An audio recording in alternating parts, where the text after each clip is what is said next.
couple was out fishing at a quiet forest lake one afternoon. The woman decided to take a quick picture of her partner, just a simple memory of the day. The first photo came out completely overexposed, washed in white light, so she snapped another one right after. That's when things got weird. In the second photo, a pale white figure appeared standing behind her partner. It didn't look entirely human, almost translucent, yet it cast a clear reflection in the water. They both swore no one else had been there. The two pictures were taken only seconds apart, which means whatever that thing was should have shown up in the first photo too. So what did they actually capture that day? A camera glitch, or something far beyond explanation? A fisherman was out alone in the middle of the open ocean, just him, his kayak, and the endless waves. The water was calm, the sky a pale gray, and everything felt eerily still. Until suddenly, this happened.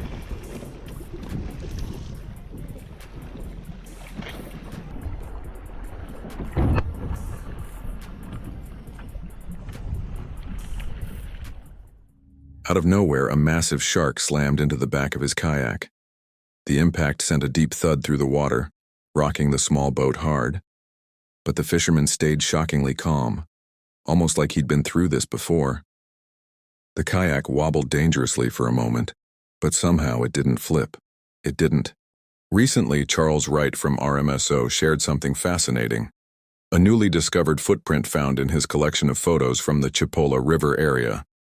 While going through pictures he'd taken back in late May, he noticed what looked like a Bigfoot-like figure in the background of one shot. RMSO responded, saying, "Since you've found Bigfoot tracks in that same area before, it's possible the culprit was watching you, maybe even from the cover of that photo. It's an interesting area for sure." The BFRO has several documented sighting reports near the Chippewa River, the most recent happening less than a mile from the water. So let's take a look at some of the evidence Charles has found this year around the Chippewa River, while we go over nearby sighting reports. BFRO Report 3108, Witness BH. During the summer of 2011, a man identified as BH was clearing out an old trail around 5 p.m. on a clear evening when he suddenly felt uneasy, like he was being watched. The hairs on the back of his neck stood up. When he turned around, he saw an 8 to 9 foot tall creature covered entirely in black hair. It stood upright, broad-shouldered, and massive. He slowly backed away, keeping his eyes on it, as the creature turned its head and calmly walked off into the woods. Moments later, BH heard loud yells and deep grunts echoing through the trees. He's never gone back to that spot since. BFRO investigator Kathy Betts later followed up on his report. According to her notes, BH was cutting wood on the trail near his property when the encounter happened. He recalled hearing the sound of his axe echoing through the trees, and suspects that might have attracted the creature, possibly mistaking it for wood knocks. BH described the creature as being more than 8 feet tall, powerfully built, with roughly 4-foot wide shoulders and uniform black hair. Just before seeing it, he remembered catching a foul odor, something like a rotting carcass. He'd thought nothing of it at the time. He said, "I was scared, but I don't think it was going to hurt me. I just didn't want to stay there long enough to find out." The area he was working in is extremely remote, dense forest close to the Chippewa River and surrounded by vast wilderness preserves.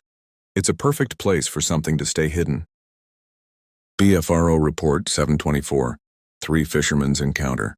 A few miles west of the Chippewa River, 3 men were out fishing near Greenwood when they experienced something they'll never forget. It happened roughly 10 to 12 years ago. The witnesses, one man, his nephew, and an elderly relative named Terry, were fishing from a small paddle-powered boat in a swampy wooded area when they heard something large moving through the trees. It was too heavy and loud to be a deer. They turned to look and saw a huge figure walking upright through the woods. It was covered in gray hair, standing an estimated 7 to 8 feet tall. The lower half of its body was hidden by bushes, but they could clearly see its torso, shoulders, and head, and the creature's eyes were unnaturally large, almost glowing in the dim light. It was only about 70 to 80 feet away. That was all they needed to see before paddling out of there. These encounters, along with Charles Wright's discoveries along the Chipola River, add to a growing body of evidence that something, or someone, might be roaming the deep forests and riversides of this region. It's always exciting when we can line up first-hand witness reports with actual physical evidence found in the same area. On February 21st, YouTuber Northeast Georgia Kayak Fishing posted a video showing what every fisherman dreads. The uploader, Mark, was out kayak fishing on Lake Erie with a friend when they stumbled upon something truly disturbing. Take a look. A human being? Copy that. Say again? Copy. I think we got a body here.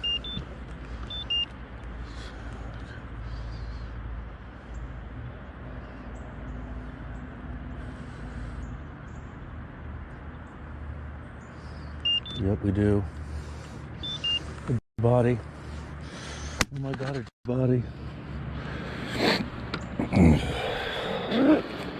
I found a body. Body. Oh my God, a body. I gotta call the police.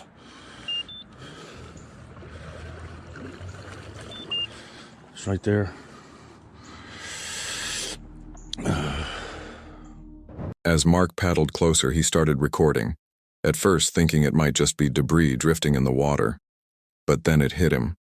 What he was looking at wasn't a log or a bundle of clothes. It was a body, floating face down and completely motionless. From the looks of it, it had been there for quite some time. Clearly shaken, Mark did the right thing. He stopped recording, steadied his kayak, and immediately called the police. 911.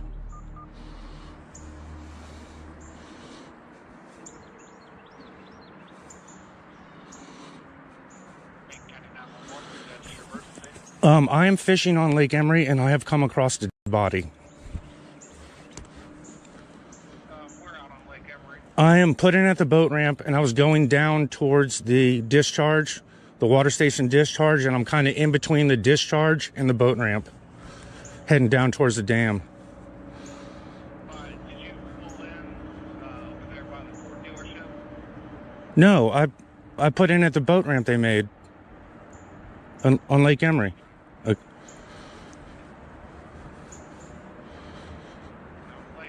Lakeside Drive, that boat ramp? Yes.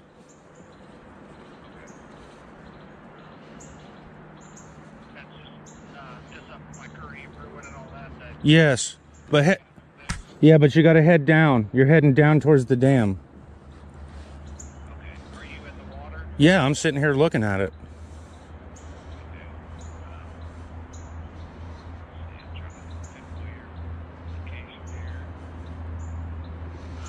I mean, it could. I mean, it looks like a body. I mean, there's a hand sticking up. There's a face. I don't know if it's some kind of stupid Halloween spooky thing, but I'm not touching it. So.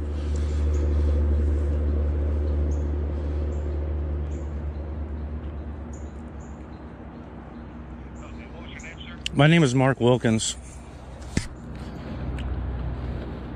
It looks like it's been here for 5051 or 5005, your phone number? yes, sir. John, go up there and look at that and tell me what you think. That looks like a person. Yeah. Yeah. Are you just That's in the a water person. waiting, or No, I'm in my boat. I'm in my kayak. what color kayak? It's a camouflage kayak.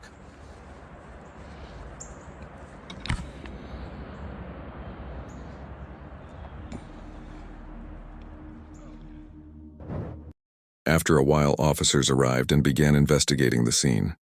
At first, they feared it might be a child, but later, it was confirmed to be a middle-aged woman, someone who reportedly had a history of mental illness. Either way, it's one of the most heartbreaking and unsettling fishing encounters I've ever seen. A haunting reminder that sometimes, even the calmest, most peaceful days on the water can turn dark in an instant.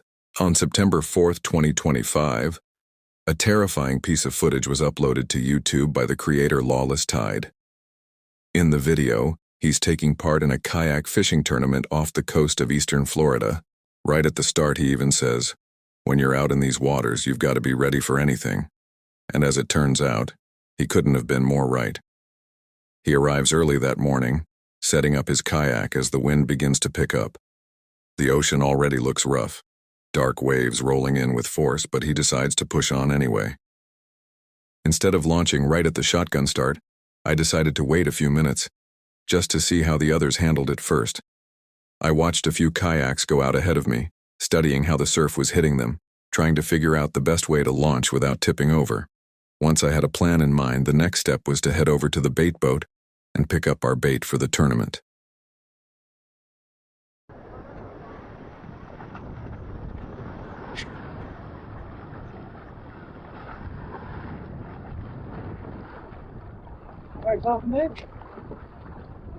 Get in there.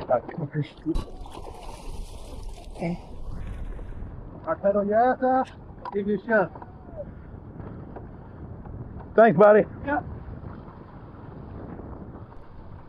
And that's how it turned into a day of fishing I'll never forget.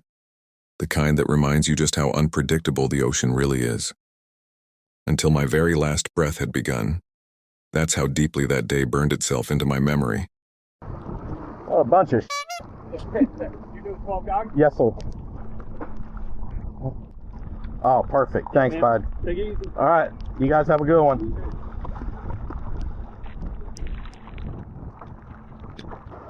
I got rigged up and started fishing, but man, the sargassum was brutal. Even a mile off the beach, the stuff was everywhere, floating thick on the surface. We had to use weighted rigs just to get the bait down below it. For trolling, I had both a spinning and a conventional setup, and they were both on Chaos rods. Huge shout out to Chaos rods for hooking me up for this tournament. They're solid, and I love how they handle. Once my bait was set, I started trolling. While I was still rigging up, Mikey decided to head off in a different direction, so now I was on my own. It wasn't until I was nearly 2 miles out, and about 2.5 hours into the tournament, that I finally got my first bite. All right, guys. Sorry, tournament sucked. The bite was non-existent. We're getting rained out. You can see a big storm about to hit. In just about 2 minutes, the weather went from calm to pure chaos. I was a little over 2 miles out when I realized it was time to head in. But by the time I made it maybe a quarter of a mile closer to shore, everything started to fall apart. I hit a wave hard. The kayak slammed down on the water and the impact snapped the back right arm of my seat. Just like that, I couldn't sit upright or balance properly in the middle of my kayak anymore. And in case you're wondering, yeah, I was wearing a life jacket. It's one of those auto-inflate ones around the waist, but you can't see it under my shirt. Still, right about now, I started to get seriously worried. My mindset shifted fast. From, I need to get back and weigh these fish, to I just need to make it back to shore alive. The broken seat on the right side made everything worse. Huge swells were coming from behind me, and crosswinds were hitting hard from the left, forcing me to lean awkwardly just to keep the kayak straight. You can really tell how bad the wind got when you see the spray from the kayak blowing completely sideways through the air. And then, I heard something over the radio, something no fisherman ever wants to hear. Get your body. And then it happened.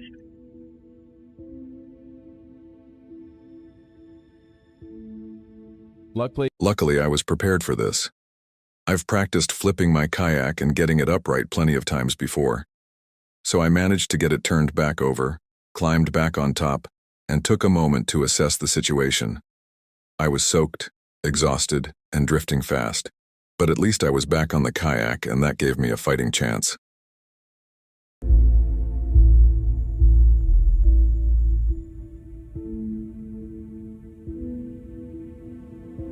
Those cross swells hitting the kayak while I'm trying to get back on top made it very difficult. I did have most of my gear tethered to the kayak, so I didn't lose a lot. I did have one rod that I forgot to hook the leash back up and I lost it, but I did lose 2 vital things that I didn't notice because of the chaos. I just noticed my fish bag was back behind the kayak. At this point, with the broken seat, I decided it wasn't worth it to try and go back and retrieve the bag. I just wanted to make it safely to shore. And still over a mile out, I had a long ways to go.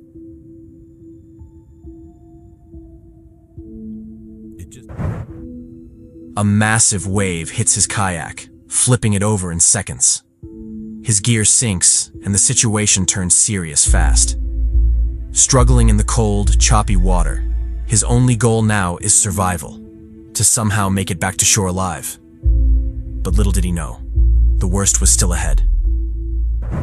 You can see that the seas are just getting rougher and rougher, and I'm having a harder time keeping my balance with the broken seat. I'm leaning really far to the left on these swells to keep from flipping again.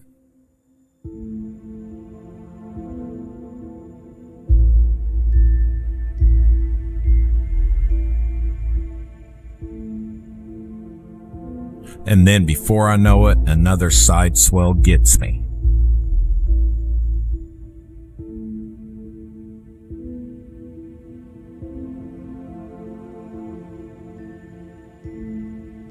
After having already been through this once, it didn't take me as long to get the kayak flipped back over because I was getting a lot of practice at it. You can see here I'm using the fins to flip it, and I'm using my knees as leverage to get it back over the top against that strong wind. Looking back, it would have been smarter to have gone around to the other side of the kayak and used the wind to my advantage to have it help me flip it. But like they say, hindsight's 20/20.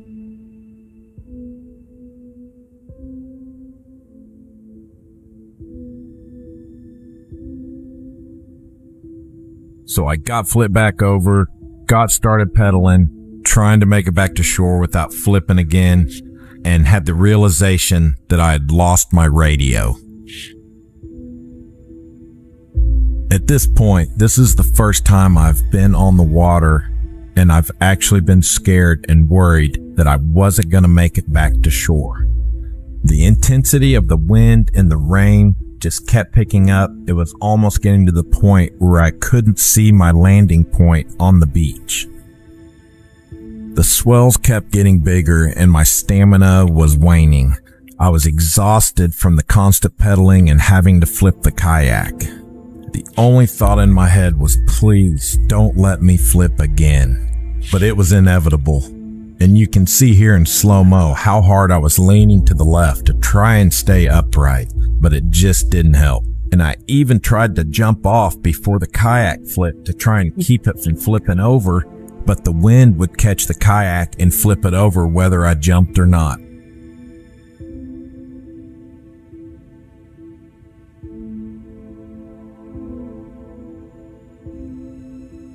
I had reached the point of pure exhaustion.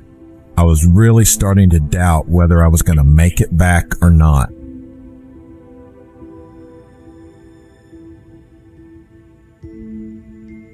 Now the exhaustion was starting to affect my balance. I was just about to the point that I was going to activate my inflatable life vest.